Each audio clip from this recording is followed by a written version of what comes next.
ఈనాటి కార్యక్రమంలో భక్తులను అనుగ్రహించినటువంటి శ్రీశైల జగద్గురు శ్రీ శ్రీ శ్రీ చెన్న సిద్ధరామ పండితారాధ్య స్వామి వారికి, అలాగే ఏర్పేడు వ్యాసాశ్రమ పీఠాధీశ్వరులు శ్రీ పరిపూర్ణానందగిరి స్వామి వారికి గురువందనం సమర్పించవలసిందిగా మా ఆత్మీయ చైర్మన్ గారు నరేంద్ర చౌదరి గారు, శ్రీమతి రమాదేవి దంపతులను కోరుతున్నాం. రేపటి కోటి దీపోత్సవంలో చాలా అద్భుత ఘట్టాలను మనం దర్శించుకోబోతున్నాం. ఒకేసారి 6 సుబ్రహ్మణ్య క్షేత్రాల నుంచి కార్తికేయుడు వేంచేస్తున్నాడు. 6 క్షేత్రాల కార్తికేయులకు కూడా విశేష రీతిలో కళ్యాణ మహోత్సవాన్ని జరిపించుకోబోతున్నాం. తమిళనాడులో అలాగే తిరుచెందూరు, తిరుత్తణి, వివిధ క్షేత్రాల నుంచి దాదాపు 6 క్షేత్రాల నుంచి సుబ్రహ్మణ్య స్వామి వేయించేస్తున్నారు. మీ అందరి సమక్షంలో కూడా విశేష రీతిలో కళ్యాణోత్సవాలు జరిపించుకోబోతున్నారు. ఒక్క క్షేత్రం కాదు, 6 క్షేత్రాల నుంచి సుబ్రహ్మణ్యేశ్వర స్వామి వార్లు వేయించేస్తున్నారు. రేపు ప్రముఖ ఆధ్యాత్మికవేత్త నోరి నారాయణమూర్తి గారి ప్రవచనామృతం ఉంటుంది. అలాగే వివిధ పీఠాల నుంచి విశేష రీతిలో తపస్సంపన్నులు వేయించేస్తున్నారు. అందరూ 5:30 గంటల కల్లా వేయించేయండి.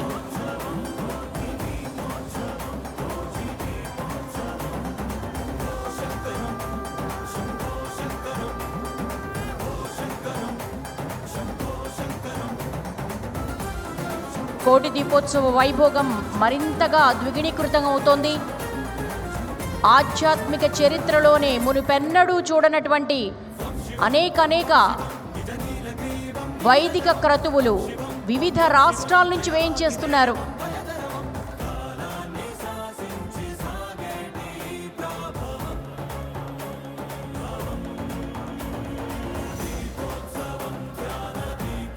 రేపు కాశీ జగద్గురువులు శ్రీ చంద్రశేఖర శివాచార్య మహాస్వామి వారు, అలాగే కేరళలోని కాసర్గోడ్ ఎడవీర్ మఠం శ్రీ సచ్చిదానంద భారతి స్వామి వారు, గోవాలోని శ్రీ దత్త పద్మనాభ పీఠం సద్గురు శ్రీ బ్రహ్మేశ్వరానంద ఆచార్య స్వామి వారు వేయించేస్తున్నారు.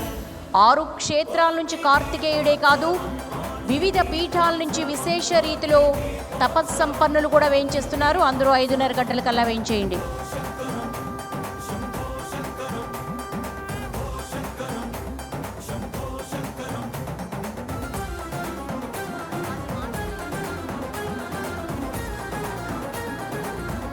రేపు సుబ్రహ్మణ్య క్షేత్రాల నుంచి విచ్చేసినటువంటి కార్తికేయుని కళ్యాణోత్సవాలు జరగనున్నాయి.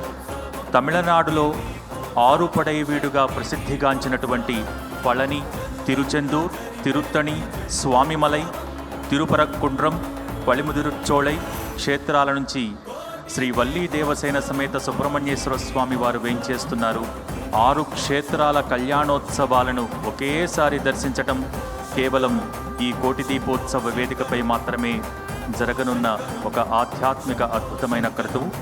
కాబట్టి రేపు సాయంత్రం 5:30 కల్లా అందరూ ప్రాంగణానికి విచ్చేయవలసి ఉంటుంది, గమనించగలరు.